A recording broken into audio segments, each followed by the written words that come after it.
En esta mañana yo les invito, mis hermanos, quienes tengan Biblia, para compartir una porción muy conocida en el libro de Hechos de los Apóstoles, el capítulo 3, desde el versículo 1. Hechos capítulo 3, versículo 1.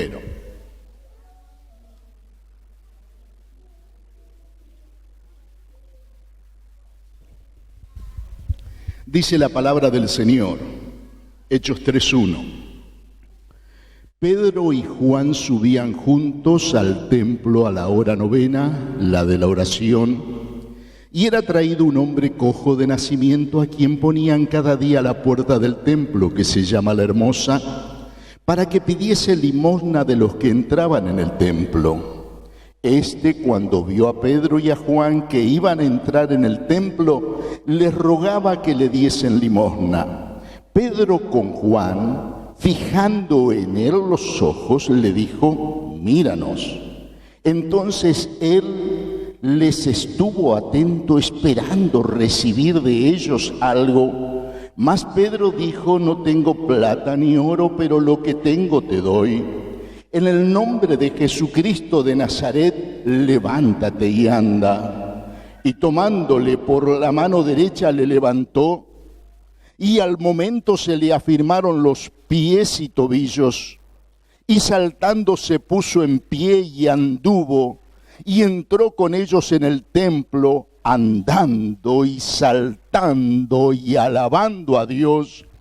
Y todo el pueblo le vio andar y alabar a Dios, y le reconocían que era el que se sentaba a pedir limosna a la puerta del templo La Hermosa, y se llenaron de asombro y espanto por lo que había sucedido. Hasta aquí nomás con la lectura de la palabra del Señor.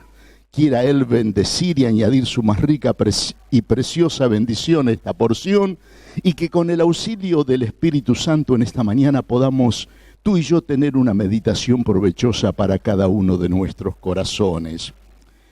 Yo en estos dos siervos del Señor, Pedro y Juan, he tratado de meterme dentro de la porción y del relato, y tomándome alguna libertad, quisiera ver en el ejemplo de ellos algunas cuestiones de vida cristiana importantísima que haríamos muy bien cada uno de nosotros en tener presente. Por eso en esta mañana yo quisiera, para que se puedan ir recordando, tal vez sintetizarlo y no hacer oraciones, sino tal vez colocar palabras que golpeen a la puerta de tu vida y de mi vida, con la insistencia que el mismo cielo la traiga, para que se plasmen en una realidad práctica en tu diario andar y en mi diario andar. La primera palabra con la que el Señor en esta porción y en el ejemplo de Pedro y de Juan me golpea es con la palabra comunión. Dice la porción que Pedro y Juan subían ¿cómo? Subían juntos. Ya el Señor, a través de uno de los profetas menores, Él decía: andarán dos juntos si no estuvieran de acuerdo. En un salmo milenario como el Salmo 133, allí el Espíritu Santo dejó plasmada en su palabra una porción que dice: mirad cuán bueno y cuán delicioso es habitar los hermanos juntos en armonía, porque allí envía Jehová bendición y vida eterna. Y cuando dejamos atrás tantos siglos y años y vamos a ese jardín maravilloso donde se respira tanta fragancia celestial como es el nacimiento de la iglesia primitiva, uno puede ver entre las 4 columnas que sostenían a la iglesia primitiva, que dice que perseveraban en la doctrina de los apóstoles, en la comunión unos con otros, en el partimiento del pan y en las oraciones. Por eso la preocupación apostólica era que sean de una misma mente y de un mismo parecer. que nadie busque lo suyo propio, sino lo que es del otro, lo que es de Cristo Jesús. Cuando Pablo le escribía a los filipenses, le decía: haya pues en vosotros que el mismo sentir que hubo en Cristo Jesús. Y a veces, mis hermanos, es uno de los aspectos que sin querer nosotros lesionamos. Y a veces nuestra humana naturaleza se entromete en nuestra vida y en nuestra conducta y en nuestra vida de interrelación los unos para con los otros. Y entonces sucede lo que dice el autor de los Hebreos, que hay raíces de amargura, por lo cual muchos terminan siendo contaminados. ¿Y saben una cosa? Que el Nuevo Testamento, el Señor te dice que nadie vive para sí. Y a veces pensamos, bueno, si yo, esta hermana viene por este pasillo, salgo por el otro, o a este... No, mis hermanos, cuando uno va antes de la cruz y lo ve al Señor en esa oración sacerdotal, uno ve cómo se desgarra el corazón del Señor y dice: Padre, que sean uno como tú y yo somos uno, que sean perfectos en unidad, para que el mundo crea, para que el mundo te conozca. Y es por eso que el Señor daba la clave única de identificación cristiana. ¿Saben cuál es la clave única de identificación cristiana? En esto conocerán todos que sois mis discípulos, si tuviereis que amor los unos para con los otros. Y el apóstol decía que no amemos de palabra ni de lengua, sino de hechos y en verdad. Ah, mis hermanos, qué hermoso es cuando en tu corazón no hay ninguna raíz de amargura, cuando nadie te contamina, cuando puedes pensar en tu hermano como lo hacía Pablo. Él podía acordarse de Timoteo y decía: al acordarme de tus lágrimas para llenarme de gozo, trayendo a la memoria la fe no fingida que habitó en tu abuela Eloida, en tu madre Eunice, en ti también. Y cuando hablaba de los hermanos, que decía: siempre damos gracias a Dios por vosotros. Él tenía motivo de gratitud para orar, para interceder, para pedir, para clamar, porque el amor de Dios no encontraba impedimento en sus vidas, como lo dice Romano. El amor de Dios ha sido derramado en nuestros corazones por el Espíritu Santo que nos fue dado. Pero cuando no puedes amar a tu hermano es porque el Espíritu no tiene libertad, porque la carne se entromete. Y la carne es enemistad contra Dios, porque la mente carnal no se puede sujetar a la ley de Dios, y por más que lo quisiera, tampoco puede. Por eso es fundamental, mis hermanos. La primera palabra, Pedro y Juan subían juntos. Qué hermoso es que yo venga aquí junto, en un mismo sentir, alabando al mismo Dios, diciéndole, como le hemos dicho, cuán grande eres tú, glorificando a ese Salvador que dejó los cielos para venir a buscar y a salvar lo que se había perdido. La palabra comunión. Mis hermanos, sin comunión no podemos agradar a Dios. A veces se buscan métodos de crecimiento eclesial. No busquemos métodos ni programas cuando no hay corazones que se amen como Dios los pide, que se estiman como Dios lo pide, y que hagan de la comunión una de las columnas que sustenta la estructura de esa iglesia local. Comunión. Mis hermanos, dice que Pedro y Juan subían juntos al templo, y dice algo más, y dice: a la hora de ¿qué? ¿A la hora de qué? De la oración. La segunda palabra es oración. Mis hermanos, cuando nosotros les enseñamos a los niños, ¿qué les enseñamos que es orar? No sé si en Argentina por lo menos enseñamos esto, que es hablar con Dios. Mi hermano, la oración ha sido lo que te permitió a vos y a mí tomar contacto para vida con Dios. Porque la Biblia dice: el que invocare el nombre del Señor será salvo. Y cuando Pablo se convierte, es derribado de su cabalgadura, es enceguecido por la presencia de Dios, Dios tiene que enviar a un siervo suyo, Ananías. Y cuando Dios lo llama Ananías, yo no le saco mano a Ananías, no lo critico, yo hubiera sido peor que Ananías, Señor. Yo estar en contacto con aquel que está detrás de todos nosotros, que nos persigue, que nos obliga a blasfemar tu nombre. Señor, no, que prende y entrega en cárceles a hombres y mujeres por seguir este camino. Cuando Él quiere decirle, Señor, tú sabes, ¿saben cuál es la credencial de vida que Dios le dio? Lo que tranquilizó el corazón de Ananías para que vaya y cumpla su ministerio en la vida de Pablo. Dios le da una contraseña. Y la contraseña es, he aquí, Él ora. Mis hermanos, la oración es manifestación de vida. Yo le enseño a aquellos que se entregan a Cristo, que vienen a las cosas de la fe. Le digo dos cosas, ¿vos podés vivir sin respirar? Me dicen, no, se ríen. Por supuesto, le digo, bueno, la oración es como la respiración. ¿Vos podés vivir sin comer? No, bueno, la palabra es el alimento que nosotros debemos tomar. Pero, mis hermanos, comunión y oración es un tema tan remanido, ¿no? Tan remanido, pero perseveraban unánimes. ¿Y cómo lo hacían? En la comunión de la oración. Acá tienen días de ayuno y de oración. Esta tarde están viajando para encontrarse con hermanos allí en Francia. ¿Para qué? Para hacer de la oración la fuerza poderosa a través de la cual podamos pedir a Dios que bendiga una región, que bendiga una ciudad, que bendiga un país, que bendiga a aquellos que todavía no le conocen a Él, el único Dios verdadero, y a Jesucristo, a quien ha enviado.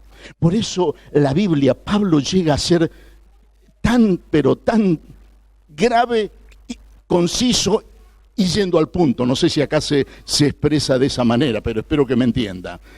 Cuando él dice, orad sin cesar. Bueno, yo no voy a trabajar porque me voy a dedicar a orar. No, mis hermanos, eso me está hablando de una vida de dependencia, de una vida de comunión. Yo puedo ir manejando y yo soy vendedor y viajo, y bueno, y en los viajes tengo los encuentros más maravillosos con mi Señor, porque el acompañante es mi Señor. Cuando salimos como familia, comienzo orando como cabeza de familia, ora mi esposa, oran mis hijas, y a veces el viaje se nos hace corto por el tiempo en que hemos podido estar utilizando este instrumento, bendiciendo a todos los miembros, a todos nuestros seres queridos, cubriéndoles por la gracia y el poder de nuestro amado Señor y Salvador. Hermanos queridos, la oración, orad sin cesar. Pablo decía, orando en todo tiempo, con toda oración y súplica en el Espíritu, velando en ella con toda perseverancia. Y saben unas cosas, que en la oración participa el Trino Dios, porque le pedimos al Padre por los derechos que hemos adquirido en el Hijo, en su nombre, pero el Espíritu dice que intercede en nosotros con gemidos indecibles, porque conforme a la voluntad de Dios intercede por los santos. Pues que hemos de pedir como conviene, no lo sabemos, pero el Espíritu nos ayuda en nuestra debilidad para que nosotros podamos entrar en la sintonía con el cielo, y que si pedimos alguna cosa sea conforme a su voluntad, y si pedimos algo conforme a su voluntad, tengamos las peticiones que le hayamos hecho. En el Sermón del Monte, una de las enseñanzas prácticas que más batalló: cuando oréis, entra en tu aposento y cerrada la puerta, ora a tu Padre que está en lo secreto, y tu Padre que está en lo secreto te recompensará en público. No 6 vanas repeticiones. A Dios no lo tenemos que convencer ni lo tenemos que impactar, porque Dios no mira lo que mira el hombre. El hombre mira lo que está delante de sus ojos, pero Dios mira ¿qué? Dios mira el corazón. Mira, el Señor enseñó algo. A mí me dijeron que no me extienda más de 3-4 horas. Así que, bueno, el Señor enseñó algo, ¿no? Con respecto a la oración, y dio un ejemplo de la parábola de aquellos dos. Había uno que decía: Señor, te doy gracias porque no soy como los otros hombres. Ayunaba más de lo que el Señor pedía, hacía más de lo que el Señor reclamaba. Era, pero, no sé, un chiche de persona en su concepto. No sé si no estoy diciendo nada malo, ¿no? Porque por ahí, bueno, porque por ahí hay algunas expresiones que son comunes en Argentina y que por aquí a lo mejor era una pinturita, ni como este publicano, pero la Escritura, Cristo lo subraya, oraba consigo mismo, no oraba con Dios. Pero en el otro lado estaba aquel hombre que no se atrevía ni siquiera a alzar los ojos al cielo, sino que golpeándose le decía al Señor: Dios, sé propicio a mi pecador. ¿Y qué dijo Cristo? Qué linda la oración del que oraba consigo mismo. Este es el que descendió a su casa justificado, aprobado, con el beneplácito del cielo, con ese trono de gracia que se abría para que Él alcanzara abundante misericordia. Y mis hermanos, la oración y la presencia de Dios es un trono de gracia. ¿Por qué? ¿Por qué gracia? Porque ninguno lo merecemos. Porque ninguno somos dignos. ¿Qué dignidad tengo yo para que me escuche? Es por los méritos de Cristo que le digo: Señor, en esa sangre me he refugiado, por esa sangre me he limpiado, por esa sangre fui hecho tu hijo, y por los derechos adquiridos por Cristo, humildemente vengo a ti, aunque no merecería ser atendido. Pero tú eres un Padre de misericordias, tú eres un Dios de toda consolación. Señor, necesito, Cristo me enseñó, y me he dado cuenta, más viejo me pongo, más cuenta me doy de lo que dijo Cristo. Sin mí, ¿qué dijo Cristo? ¿No dijo un poquito? Nada. Y cuando Dios dice nada, es nada. Y a veces creemos que nosotros, por nuestra capacidad, por nuestras condiciones, por nuestros talentos naturales, por nuestros esfuerzos humanos, con eso, después, Señor, bendecí lo que hice. No. Dice: no seáis necios, sino sabios y entendidos de cuál sea la voluntad de Dios. El creyente es el único que, si hace de la comunión con Dios y de la oración, es el que puede operar con la mente de Cristo. Y a veces, mis hermanos, si yo soy sincero conmigo mismo, si tú eres sincero contigo mismo, tenemos que dar cuenta y decir: ¿dónde estaba la mente de Cristo? Porque a veces cosechamos, como dicen, nuestra propia siembra. Y el que siembra para la carne, de la carne segará corrupción. Mas el que siembra para el Espíritu, del Espíritu cosecha vida. Comunión, y van juntos. A la hora novena, a la hora de la oración, una vida de oración. Pero me dice algo más. Dice: y era traído un hombre cojo de nacimiento, versículo 2, a quien ponía cada día a la puerta del templo, que se le llama La Hermosa, para que pidiese limosna de los que entraban en el templo cada día. Mis hermanos, yo ahí hay una palabra que me vino, y es la palabra prioridad. ¿Sabéis una cosa? Pablo le decía a los corintios: ¿no sabéis que sois templo del Espíritu Santo y que el Espíritu Santo mora en vosotros? Porque habéis sido comprado por precios, le decía Pablo. Glorificad pues a Dios en vuestros cuerpos y en vuestro espíritu, los cuales son de Dios. Mi hermano, mi hermana, desde el día en que vos te entregaste a Cristo, desde el día en que yo le conocí como mi Señor y Salvador, tu cuerpo y mi cuerpo se transformó en un templo para morada del Espíritu Santo. Cuando vamos a las Escrituras, aún en forma colectiva, dice que la iglesia es un templo santo que va creciendo en el Señor. Y mis hermanos, ¿saben una cosa? que la prioridad de la iglesia es atender a los cojos. Y mira, si nosotros vivimos en comunión, si vivimos en oración, si estamos en dependencia, cada día el Señor va a poner delante del templo algún cojo para que nosotros podamos serles de bendición. Mis hermanos, por eso esa es la prioridad, es el propósito. Dice que somos hechura suya, creados en Cristo Jesús para buenas obras, las cuales Dios preparó de antemano para que nosotros anduviésemos en ella. Efesios 2:10. ¿Y qué dice Pedro? Porque vosotros sois linaje escogido, real sacerdocio, nación santa, pueblo adquirido por Dios. ¿Para qué? Para que anunciéis las virtudes de aquel que os llamó de las tinieblas, ¿a dónde? A su luz admirable. Ese es el propósito, trabajar en la vida de aquellos que no pueden caminar, que son cojos, en aquellos que están en tinieblas, que no tienen la luz. Por eso Cristo dijo, vosotros sois la luz del mundo. Había una hermana trabajando en un lugar para el Señor, recién convertida, me dice, ¿qué puedo hacer? ¿Qué es lo que sos ahora en el Señor? ¿Sos luz? ¿Qué hace la luz? Alumbra. Vosotros sois la sal. Dice el Señor, dice, para que glorifiquen a vuestro Padre que está en los cielos. Prioridad. A veces perdemos el propósito. A veces nos sentimos muy felices en la coinonía, en la comunión. Pero esa comunión es para lograr el propósito por el cual Dios está estableciendo a su pueblo aquí en esta tierra. Nosotros tenemos que ir por todo el mundo y predicar el evangelio a toda criatura. Tenemos que ir y hacer discípulo a todas las naciones, y en el original no es naciones a veces como nosotros le conocemos, sino son etnias. ¿Y cuántas hay que todavía no conocen del Señor? Propósito, prioridad. Pero hay una cuarta palabra con la cual yo quisiera dejarte: comunión, oración, prioridad, testimonio.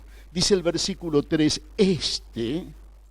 cuando vio a Pedro y a Juan que iba a entrar en el templo, les rogaba que le diesen limosna. Pedro con Juan, fijando en él los ojos, le dijo, míranos. Fíjense, versículo 3, cuando vio a Pedro y a Juan. Versículo 4, Pedro y Juan le dice, míranos. Mis hermanos, el testimonio. Fíjense que para Dios es importantísimo que nuestras palabras avalen nuestros hechos. Por eso cuando el Señor vino, formó este cuerpo de discípulos, trabajó 3 años importantísimos en su vida. Mis hermanos, el testimonio es una condición sine qua non. Es decir, nadie puede ser pastor o anciano de una congregación si no tiene buen testimonio de los de afuera. Cuando Pablo va en el primer viaje misionero, seguramente aquellos que eran judíos devotos, como era Eunice, como era Loida, llega a la casa de Timoteo.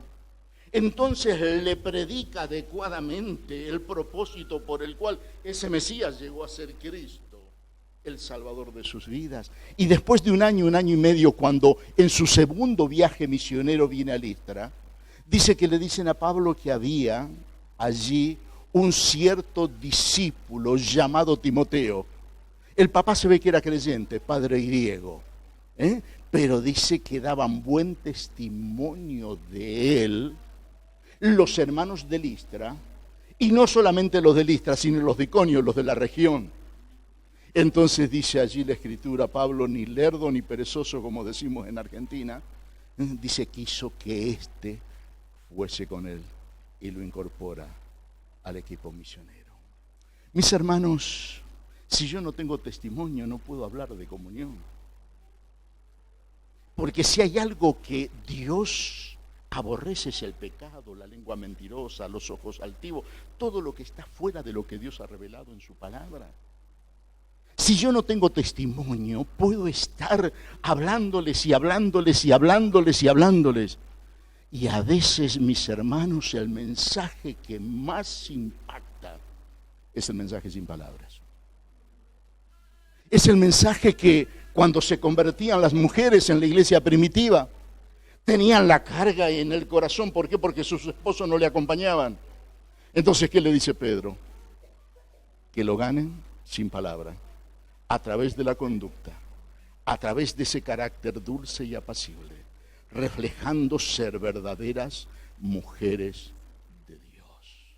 Y mis hermanos, yo creo que es el mensaje que más impacta, es el que más conmueve, es el que realmente muestra si ella es así, si él es así, porque a veces el inconverso sabe que en el mundo tenemos aflicción, que a pesar de que somos hijos de Dios, no estamos exentos de la prueba. Pero cuando en medio del dolor, en medio de la aflicción, en medio de las dificultades, un cristiano sabe contentarse cualquiera sea la situación, depende en comunión de su Señor, clama al Señor de corazón, su testimonio es completamente diferente. Dios hace la obra por la cual permite la prueba. Esa prueba produce la paciencia. La paciencia, esa virtud, lleva adelante los propósitos soberanos de Dios en la vida del redimido. ¿Para qué? Para que maduren, para que sean completos, para que estén equipados para otra obra en la cual el Señor los necesita. Mis hermanos, testimonio cuando vio a Pedro y a Juan. Y yo te pregunto, tus vecinos, tus compañeros de trabajo, tus compañeros de estudio, los que te conocen de este mundo, ¿qué pueden ver? ¿Pueden esperar como el cojo recibir algo de vos? ¿Qué le podéis o qué le puedo aportar? Pedro y Juan le dijo, no tengo plata ni oro, pero lo que tengo te doy. Lo tenían al Señor, tenían comunión, y Dios no encontraba impedimento para que se manifieste todo su poder. Mis hermanos, comunión, oración, prioridad, propósito, testimonio, pero rápidamente veo que ellos tenían visión. Dice el versículo 4, Pedro con Juan fijando en él los ojos. Y a veces nosotros como pueblo de Dios perdemos la visión, perdemos el propósito, perdemos el objetivo. Había una iglesia allí dentro de las 7 iglesias, no sé, el Señor las puede calificar porque a lo mejor yo estoy como en una de ellas, ¿no? Le decías al Señor, unge tus ojos con colirio para que veas. Y creo que a lo mejor el pueblo de Dios necesita renovar su visión. Ir a la presencia de Dios y con el colirio de su palabra, poder renovar su visión. Pero mis hermanos, cuando hay comunión, cuando hay oración, cuando hay conciencia de propósito, cuando hay un buen testimonio, cuando se refuerza la visión, hay poder. Dice el versículo 7, dice, y tomándole, primero le dice en el nombre de Jesús, versículo 6, en el nombre de Jesucristo de Nazaret, levántate y anda. Pablo dice que se esforzaba, trabajando denodadamente, para que viese formado en todo hombre a Cristo Jesús, y no según mi propio poder, sino el poder de Dios, el cual actúa poderosamente en mí. Entonces, levántate, pero juntamente nosotros podemos no solamente decirle, sino ayudarles para que se incorporen. Y una vida, Tiene razón, mi hermano me está haciendo seña de que me estaba alejando del micrófono. Y una vida, mis hermanos, que está con necesidad de Dios. Tú le dices dónde está el camino, pero lo toma para que lo emprenda. Dice que tomándole por la mano derecha, ¿qué hizo? Le levantó. Hoy, mis hermanos, necesitamos una iglesia que tenga la fuerza para poder levantar a los caídos, a los cojos. Dice que cuando nosotros lo hacemos con estas condiciones, al momento se le afirmaron los pies y tobillos. Y saltándose se puso en pie y anduvo. Y entró con ellos en el templo andando, saltando y alabando a Dios, y todo el pueblo le vio andar y alabar a Dios. Poder y fruto. Dice, en esto es glorificado mi Padre, en que llevéis mucho fruto y vuestro fruto permanezca. Este cojo fue el epicentro de grandísimas cosas. Lean, no hay tiempo, pero hay varios capítulos que están involucrados a raíz de lo que Dios hizo a través de este cojo.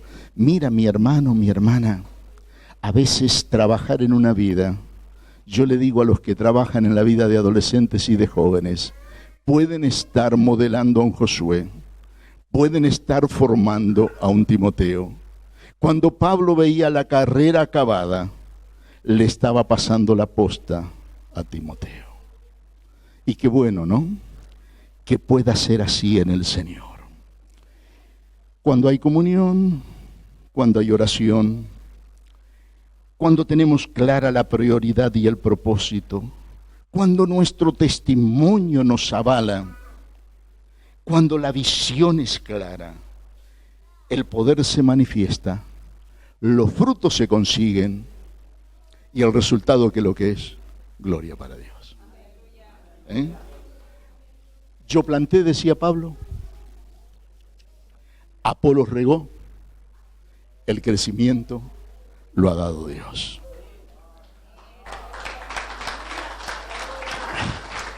Y saben una cosa, me viene a la mente en estos momentos, Juan 15, cuando nos dice que somos pámpanos, para que llevemos fruto. Pero la condición del pámpano es permanecer. Si permanecéis en mí, mis palabras en vosotros, pedid todo lo que queréis y os será hecho. Que realmente podamos ser pámpanos adheridos a la vida. ¿Qué es lo que es el pámpano? ¿Saben lo que es el pámpano? Es la ramita de donde cuelga el racimo de uva. Cuando uno ve un viñedo y usa uvas, no dice ¡qué pámpano! ¡Qué pámpano! No dice ¡qué vid! Yo soy la vid verdadera. Que vos y yo, simple y humildemente, seamos lo que Dios quiere, pámpanos, que llevemos mucho fruto. Amén.